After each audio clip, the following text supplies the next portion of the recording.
What's the matter with the car I'm driving? Can't you tell that it's out of style? Should I get a set of white well wall tires? Are you gonna cruise the miracle mile? Oh, we're back again. Hey guys, welcome. Oh, here we go. Let's get this show started. We're welcome back to another one of your fun-filled videos. This is me, Mr. Lewis, here with you again on board your screen. You have your bell ringer right there. You guys know what to do. Go ahead, stop me, pause me, and go ahead, read it down, answer it up there on edmodo.com. Let's go ahead and get started. 7.1, what is matter? We're going to have our objectives today are four of them. Describe the two properties of all matter. We're going to identify the units used to measure volume and mass. We're going to compare mass and weight, and then we're going to explain the relationship between mass and inertia. We'll do all those different things today. Have a little treat for you today. I'm moving the camera around a little bit, so it's not just going to be on me. You're going to actually get to see some of the stuff I have laid out here on the desk as well, so you guys can see some of that stuff and understand what we're talking about. What is matter? Matter is anything that has mass and takes up space. So anything, regardless whether it's this spring scale, whether it's this mouse, whether it's the Post-it notes, whether it's beakers, or whether it's yours truly myself, matter is anything that has mass and takes up space. Now, everything that's in the universe is made up of some type of atom or some type of matter. Okay, everything in the universe is made up of some type of matter. Volume, when we talk about volume, volume is the measure of space of a body or region in three-dimensional space. In other words, right here. Okay, look at this box. Volume is all of the matter or is the size of this body that this box takes up. So that is what volume is in three-dimensional. It's not just this way and this way. All right, it's not just down here and up here, so the base and the height, but it's also the width as well. All that combined, that's what I mean by 3D. So it's not just base, height, but it's also width. All that combined makes up the volume of a piece of matter, of an object, okay? Now, when we look at volume, volume is what we use to measure liquids typically. Okay, when we're trying to measure volumes, we're looking at liquids. We can look at liquids. Now, when we decide to look at liquids, I'm gonna move you for the first time the camera. When we decide to look at volume, one of the things that we use, there's several things we can use. We can use these nice little pretty beakers that you see here. That's up on top of my cabinet over there. You guys can see my beakers. So we can measure volume, yikes, with these, okay? Or we can measure volume with this. This is called a graduated cylinder, okay? Now this is set up in milliliters, and if you guys can see right here, this is at 6 milliliters right now, okay? That's where I have it set at 6 milliliters right there. So this particular graduated cylinder is too small for you to see. In other words, too narrow for you to see. But when we measure liquids in a graduated cylinder especially, we're going to measure the meniscus. Now the meniscus is simply a line. When we look at liquid, liquid actually does not form a straight line. It actually forms a curved line. So when we measure liquid volume, we actually are measuring the meniscus, which is the lowest point of that line, or of that liquid inside that graduated cylinder. All right, so we're looking here. That's about 6 milliliters of water right there inside that graduated cylinder. Okay, coming back to me again. Boom. All right, so when we talk about measuring volume with liquid, it's easy. All you got to do is use one of those graduated cylinders, use one of these here beakers. It's easy for us to find the volume of a liquid. Now, to find the volume of a regularly shaped object, of a regularly shaped solid, we also can use, well, hold on a second. Let's go ahead and take a look at this here. Come on, you can do it. You can do it. All right. Liquids have adhesion. Water, for instance, adheres to glass. This creates a meniscus and slightly complicates the measure of the volume of liquids in a graduated cylinder. Which is what I told you guys. Water forms a meniscus, and the liquid curves up the sides of the graduated cylinder. To measure the volume of water in a graduated cylinder, read the value at the bottom of the meniscus. The picture shows a value of 9.5 milliliters. A smaller graduated cylinder creates more curvature in the meniscus than a larger one. Mercury forms a concave meniscus and the liquid curves down. To measure the volume of mercury in a graduated cylinder, read the top of the meniscus. Okay, but we typically only do with water. We'll never measure mercury, so you don't have to worry about that. But that is what we're talking about. That the meniscus is that bottom curve of that liquid. Now, when we talk about volume of a regular shaped object, what we're looking at is something like this box. Okay, we have the box here, and we want to find the volume of it. So in order to find the volume, what we're going to do is we're going to actually measure the length of it. We're going to measure the length of it, the height of it, and the width of it. And we're going to multiply those different things. So what we'll do is we'll take our little handy-dandy ruler, make sure we're on centimeters because we are in science, and science does the metric system. So we'll go ahead and measure it out right here. Then we'll measure it out right here. And then we'll measure it out right here. And we'll multiply all those different numbers. Once we get those numbers multiplied, that'll give us the volume of a regularly shaped solid. All right. Now, what do we do if we have an irregularly shaped solid? Well, this right here is a little tiny pebble. All right, right here, little tiny pebble. It would be very hard for us to find the volume of this irregularly shaped solid right here. Now, it is a solid, okay? It's a little pebble, it's rock, so it's solid. It'd be very hard for us to try and find the volume of this using the volume length times width, or the formula length times width times height. We couldn't really do that with this. So what are we going to do in order to find the volume of this? Well, again, I'll take you down. All right. What we'll do is we'll actually use a graduated cylinder. And what we'll do is we'll fill the graduated cylinder up to a certain level. It doesn't matter as long as it's going to be able to cover the object that you're going to use, as long as it's enough water in there to cover that object. We're going to record this data first. We're going to record this, how full this was right here. All right, so we're at the 6 milliliter mark right here. We're going to record that.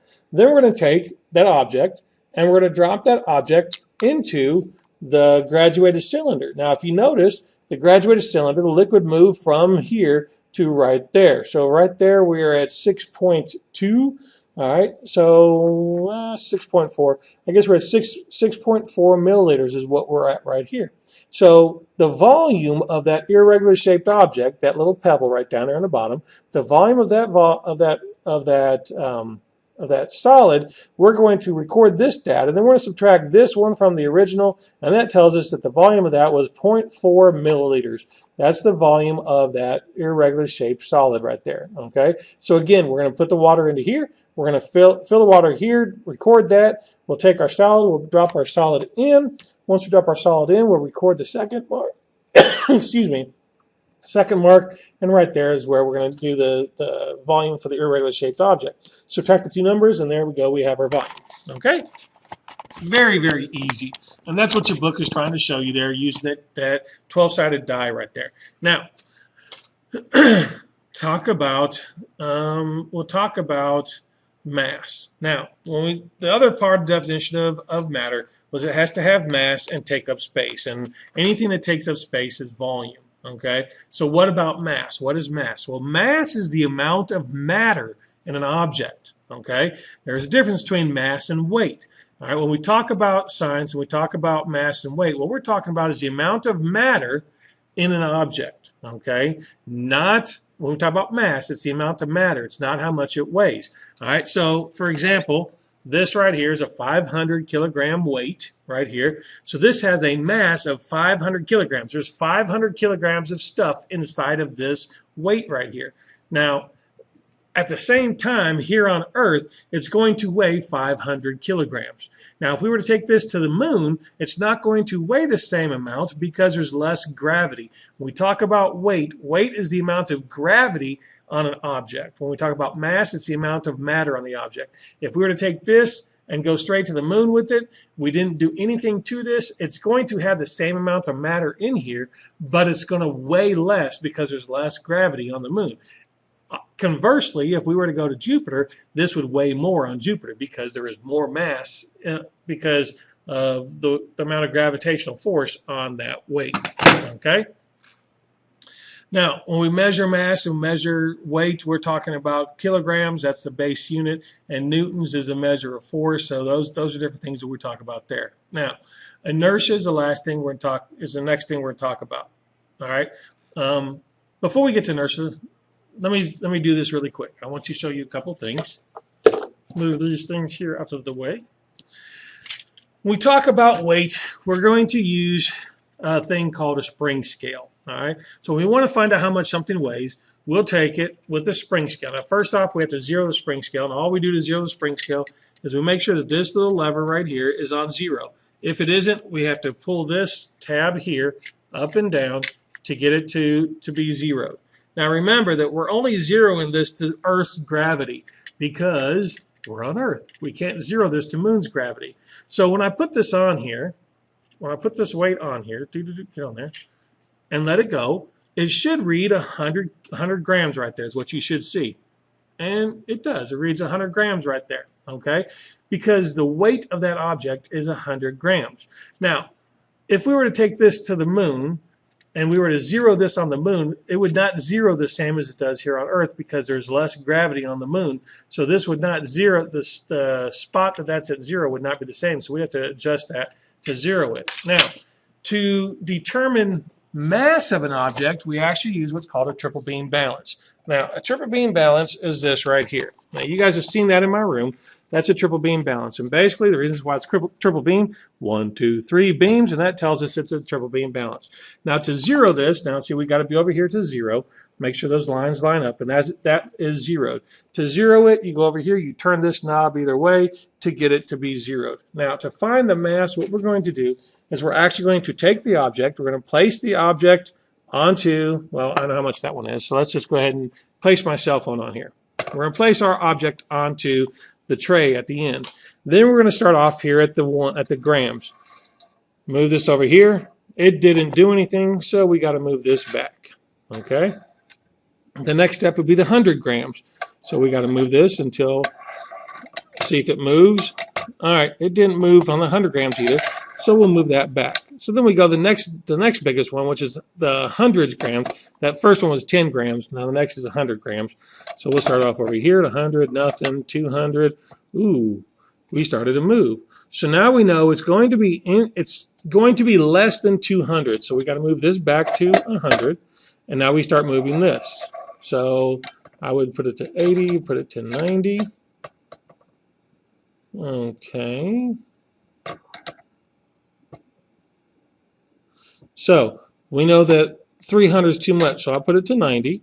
And now I'll move the ones. And I knew because of how much,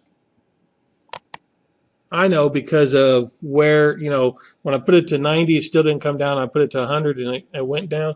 I know that this one is going to be closer to the end out here someplace to get it to 0. Okay. And there we go. We look over here. We see that that line's at 0. So this tells us that my cell phone has a mass of 198.2 grams. Okay. So we start off here. This is 100. That's 90. 8.2 grams. That's how much my cell phone has that's what the mass of my cell phone is. Now, if I were to put this over here onto the spring scale, I could figure out the same thing. So on Earth, my phone will have a weight of 198? If I can get it to hook onto something. Nope. Well, I can't get it to hook on anything. But if I could get my phone to hook onto something, it would have a weight of 198 grams as well, simply because this is Earth's atmosphere that we are in. If we were on the Moon, if we were on Jupiter, obviously it'd have a different weight than what it is. Okay. Last, we're going to talk about inertia. Now, inertia has to do with mass, because the larger the mass of an object, the harder it is for that object to move, and it is harder for that object to stop. All right, so I'm going to bring this over here again, set this down here, and you guys will see 2 weights I have over here, and this will demonstrate inertia or what I'm talking about. Okay, if I take these and I try to move them the same, you're going to see that the one that has less mass moves faster, all right, it moves further, all right? That's because there's less mass here, less inertia, all righty? And that's what we're talking about there as far as mass inertia. The more mass, the harder it is to move and to stop. Less mass, then it's easier to move and stop, okay? It is your review time. I'll be quiet really quick because you don't have very much time. All righty. Well, you guys have a great day, and I'll be... Ooh, sorry. I didn't see you there. You guys have a great day, and I'll be seeing you in the future.